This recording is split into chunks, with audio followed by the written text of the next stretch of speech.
So today's video guys ay magre-review tayo ng pinakamalupit na power bank ni Auto Project. 140 watts maximum lang naman yung kanyang output.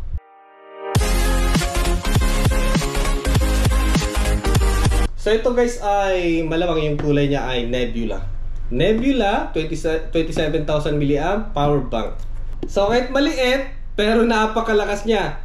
Ayan, pwede niyang i-charge anumang klaseng device meron ka. Laptop, MacBook, cellphone, any kind of cellphone kaya niyang i-charge kasi napakalakas yung kanyang output. 140 watts max lang naman ha.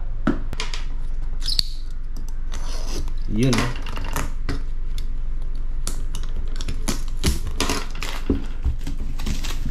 Another quality product of Metabani.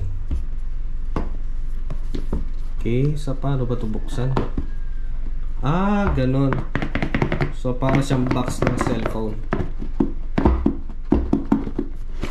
Ayun, no? Yung kanyang additional na documentation. Ito guys, yung power bank. Lupit. Ito muna. Ah, wala na. Yun lang pala. Yan. So ito siya guys. Wow, teknolohiya. Lupit. Oh, diba? Tanggalin na natin yung kanyang film.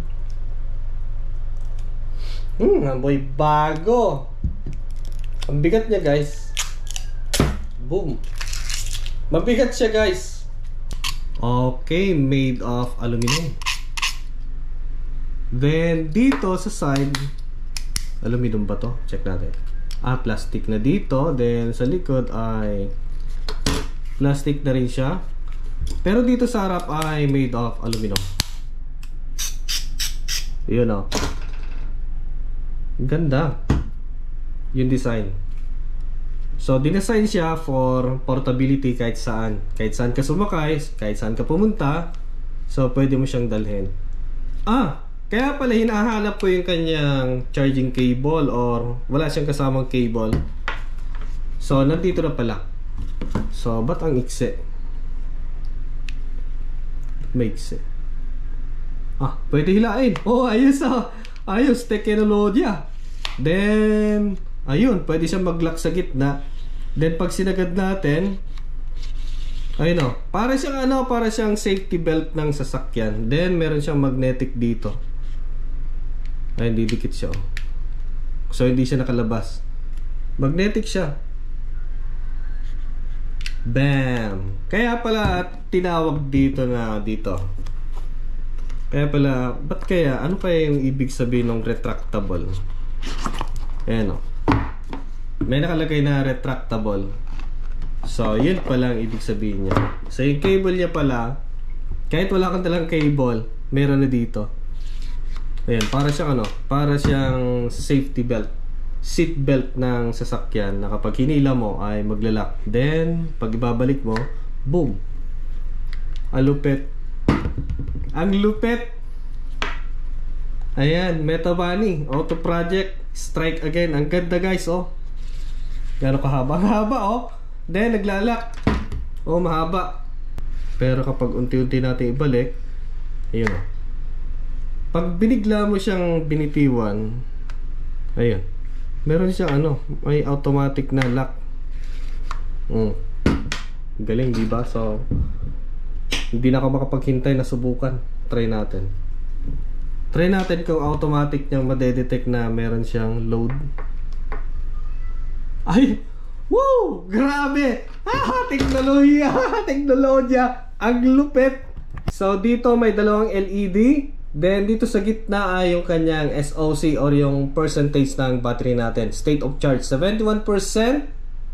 Then yung wattage output. Then may indicate dito na out. Then may tatlong dot dito. So ito guys ay meron siyang tatlong port output kasama yung kanyang built-in cable. Sulit, napakasulit ng power bank na to. Nandito pala yung mga additional na mga spec niya. So dito capacity ay 27,000 mAh, 99.9 Wh. Then yung USB-C in and out, eto guys. ay 5 volt 3 ampere, 9 volt 3 ampere, 12 volt 3 ampere. May kadugtong pa pala, 15 volt 3 ampere, 12 volt 5 ampere, 100 watts maximum. So pwede siyang gamitin as a power supply para sa aking soldering kasi 20 volt yun, 5 ampere. USB-C cable in and out. Ito guys, ito retractable na to. So ito guys ay kaya supported siya ng 5 volt 3 ampere, 9 volt 3 ampere. Wayo, grabe. Eto guys, 12 volt 3 ampere, 15 volt 3 ampere, hanggang 20 volt 3 ampere, equivalent of 60 watts maximum. So akala ko hanggang 12 volt lang eto. So supported din siya pala ng power delivery. Siguro kung mas makapal pa yung wire nito, kaya niyang i-support hanggang 100 watts. Lupet, grabe. Akala ko hanggang 12 volt lang. So USB-A output ay supported ng quick charge or fast charge. 5 volt 3 ampere, 9 volt 2 ampere. Sulit hanggang 10 volt. My goodness, 2.5 ampere. Then 12 volt 1.5 ampere, equivalent of 22.5 maximum. Grabe. Metabani, you strike again. Ang lupit mo talaga. Meron siyang power button dito. You know. So para ma-activate, subukan natin ulit. Ang ganda ng kanyang built-in cable. You know. So sa tingin ko sa kanyang built-in cable, meron siyang nylon sa loob. Kasi nga kung wala siyang nylon, pag hinihila-hila natin, syempre masisira. Pero sa tingin ko, matibay din naman siya. Okay. Lupit. Ayun, 8 watts yung kinakaya ng ating cellphone. Sa ilalim, tingnan natin. Made of plastic. Ito ay aluminum. Ayun, So subukan natin siyang pagsabay-sabayin. Ito muna. So dito sa isa. Ayan. Ito yung pinakamatakaw dito eh. Then subukan natin sa type A.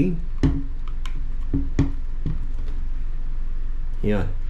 So in charging, nasa 13 watts na siya. Then dagdagan pa natin ng type C. So kaya niya ng sabay-sabay yan. Ayun Okay, so bawat plug natin nagre-restart yung kanyang chip para ma-evaluate niya lahat yung load. So ngayon nasa 23 watts, 24. Ayos. Lupet talaga ni Metabani. So para ma-prove natin kung totoong kaya niyang mag-produce ng 100 watts power output si Thunderblock Metabani. Eto, si Thunderblock 100 watts ay ang kanyang charging input ay 100 watts. So subukan natin kung kaya niyang i-charge si 100 watts kasi mas malakas ito kaysa dito. So i-try natin. Yan. So hindi po siya naka-charge sa iba. Baka sabihin nyo naka-charge sa iba. Ayan Ito yung wire. Plug natin kay Thunderblock Metabani. Then dito kay Thunderblock power bank.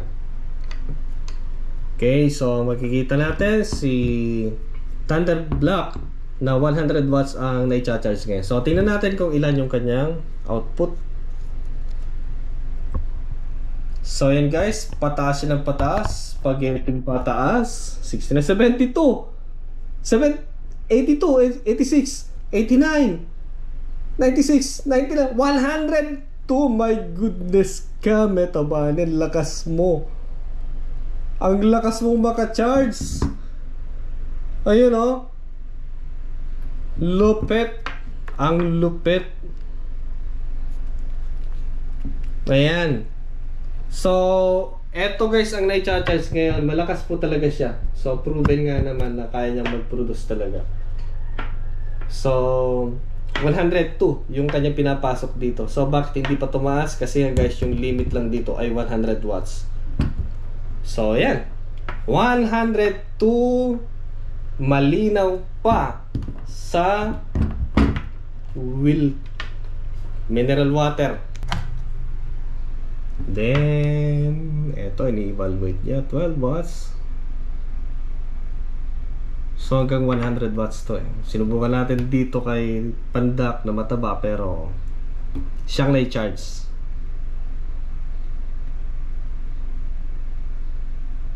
So remain na siya sa 60. So nasa 65 watts lang siguro yan. Isa pang napansin ko guys, yung LED ay pababa naman ngayon. Ibig sabihin ay from charger, china-charge natin yung power bank. You know. Then kapag discharging from power bank out, from power bank pataas naman siyang ganun. So makikita natin kung discharging, alam natin kung siya ay nakakargahan or hindi nakakargahan. Lupit to. So meron tayong load na 1.3 amp. So subukan na natin. Yung so naka-reset na siya. Yun, magsisimula na siya. 5 volt yung ating supply, then 1.4 ampere yung ating load. Medyo mainit.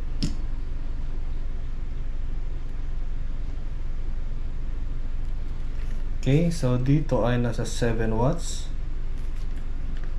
Para sila 7 watts. So sayang, nakatalikod siya eh. Mas maganda sana nakaharap eh. Pero no choice, ganyan talaga. Okay, check ulit natin mamaya. So check natin, matagal siyang ma-discharge. So nasa 11,484 milliamp na yung ating nakuha. Then ilan pa yung remaining? Nasa 55%. Matagal pa. Sa update natin, inabot na tayo ng gabi. No oras na ba? Ayan, mag-alas 7. Alas 7 na pala. So nagsimula ako dito nasa alas 10 ng umaga. So hanggang ngayon alas 7 na ng gabi. Inabot na tayo. So meron pang 34%. Much later. So inabot na ng umaga guys yung ating test. At eto, lowbat na. Hindi ko alam kung anong oras namatay. Ayan. So lowbat na lowbat. Need natin i-plug sa ibang power bank. 2%. Makita lang natin. Okay. So naka 23,923. 23 round off na lang, nasa 24 na lang. So 24,000 divide sa claim niyang capacity 27,000. Mataas ngayon to ah. So ibig sabihin siguro bago yung ginamit na battery dito at magandang klase. So equals times 100%, sobra 88%.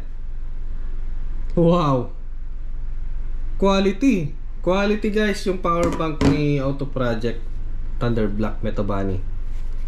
So quality naman guys, kasi nga napakabigat nung power bank.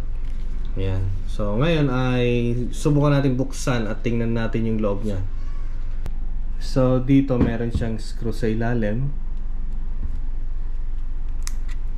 Ayan. So ingat lang. So tingin ko 4 to eh. Ayun, 4. Para makita natin kung anong klaseng ginamit na battery dito.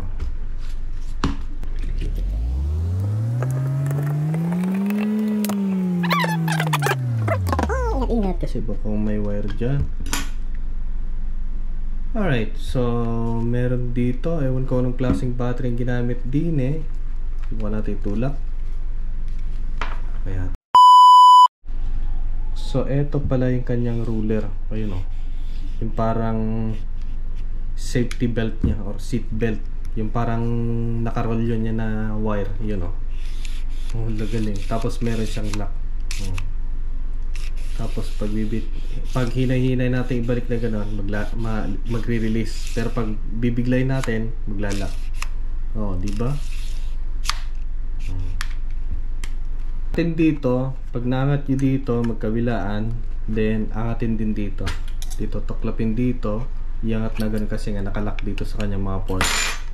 Then after nyan ay matatanggal na siya. Yata. Okay. Kung ano pa yung klaseng battery yung ginamit dito. Okay. Balik natin. So ingat-ingat sa pagpa-pry kasi nga matusok kayong wire. Then eto siya guys yung ginamit ng battery. Then wow, ayun. Then ilan? Okay, nasa ano pa lang tayo, kalagitnaan. Tuklapin dito, ingat-ingat kasi meron yung display nya, baka mapunit yung flex. Kabilaan, tuklapin natin ng maingat. Then boom. So ito yung kanyang display. Okay, so try natin paganahin. Paandarin lang. Try natin dito. Ayan. Oh, ganyan pala yung display. Then meron siyang mga LEDs dito. Okay, yun. Ganda. Nagcha-charge siya ngayon. Input. So ang ginamit ko yung kanya built-in na cable. Ganda. So sa tingin ko guys, dito ay nasa 4,500 ang isa. 4,500 milliamp ang isa. Then times 6 kasi nga 6 yung cell. So 4,500 times 6, 27,000 milliamp. Times, hindi pala, equals pala yan. Equals, then times 3.7 divided to 1,099.9 watt hours. So para sa mga interested na bumili ng ganitong power bank ni Auto Project Thunder Black Meta Bunny, available in Lazada at Shopee. Ang presyo po nito guys ay nasa 2,699 pesos.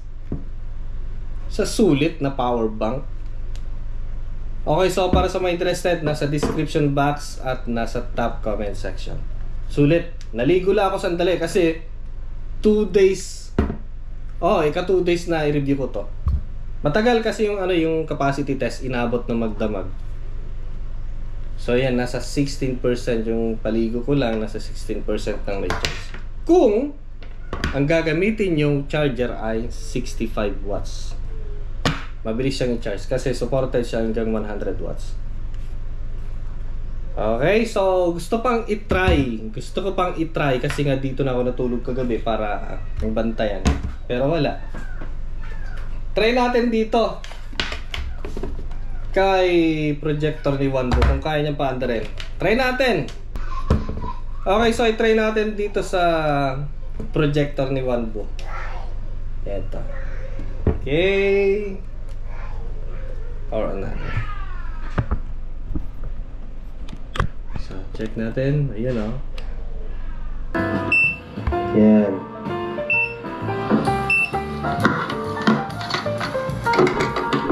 Frequency ay 60. Parehas? 60 Hz. Okay, nakaya mag-deliver ng 300 watts na AC. So, gusto naman natin mag-charge ng phone na hindi na gumagamit ng AC para makatipid tayo ng battery. Meron naman siyang output guys para sa mga siya ng fast through charging habang ginagamit mo. Habang tirik yung araw, nasa camping ka. So, ayan. Ano sa tingin nyo guys? Sulit ba si Thunder Black Meta Bunny? Ayan, 140 watts na power bank. So para sa mga interested, ulitin ko, nasa description box yung link, available in Lazada at Shopee. Nasa comment section din siya, nakapin. Ayos!